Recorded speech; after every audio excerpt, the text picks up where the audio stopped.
Happy Diwali. অক্টোবরের 21 তারিখ, আজকে 20 তারিখে ছিল দিওয়ালি। সন্ধ্যার সময় সবাই প্রদীপ দিয়ে শুরু করেছিল দিওয়ালি অনুষ্ঠান। দিওয়ালি মানেই হচ্ছে গিয়ে আলুর ঝলক, ঘরে ঘরে আলুর ফুলুরি। এত ভালো লাগে, মনে হয় যে একদম ঘরময় জ্যোৎস্না ছড়িয়ে যাচ্ছে। সবার মনের অন্ধকার, সবার জীবনের অন্ধকার দূরীভূত হোক এই দিওয়ালির আলোতে।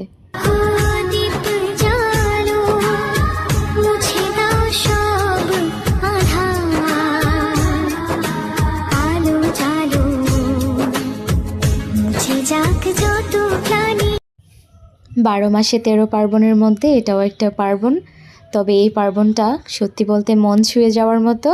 প্রত্যেকটা বাঙালির অনেক অনেক খুশির একটা দিন হচ্ছে গিয়ে শ্যামা পূজা বা হচ্ছে গিয়ে হ্যাপি দিওয়ালি, আমরা যে যেটাই বলি না কেন, শ্যামা মায়ের পূজা। সেই সাথে হচ্ছে গিয়ে ঘরে ঘরে আলুর ঝলক, সব মিলিয়ে দিনটি আমাদের অনেক অনেক ভালো কাটে। নিজের গৃহে আলু প্রদীপ দিয়ে তারপর চলে গিয়েছিলাম মন্দির প্রাঙ্গণে। শত শত ভক্তদের ভিড় ছিল। ঢাকের বাদ্য, সেই সাথে শঙ্খধ্বনি, আর চারপাশে আলুর ঝলক। সত্যি বলতে শ্যামা পূজার মায়া মাধুর্য ভাষায় প্রকাশ করা যাবে না। মন্দির প্রাঙ্গণে অনেক ভক্তরা ছিলেন। মায়ের টানে সবার ছুটে যাওয়া। এখানে ছোটোবেলার মেমোরিজ, কিছু বেলুন, সেই সাথে হচ্ছে গিয়ে এই নুডলস আইসক্রিম, একদম ফ্রেশ ফ্রুট দিয়ে বানায়, খেতে কিন্তু দারুণ ছিল। সেই সাথে হচ্ছে গিয়ে যেহেতু শ্যামা পূজার প্রদীপ থাকবে না, এটা কোনো কথা হয়? আর মিষ্টি, গরম গরম জিলিপি যখন বল দিয়ে এনে ঢালা হলো, দেখেই হচ্ছে গিয়ে জিভে জল চলে আসলো। আর মেয়েদের ইমোশন মানি হচ্ছে গিয়ে টিপ।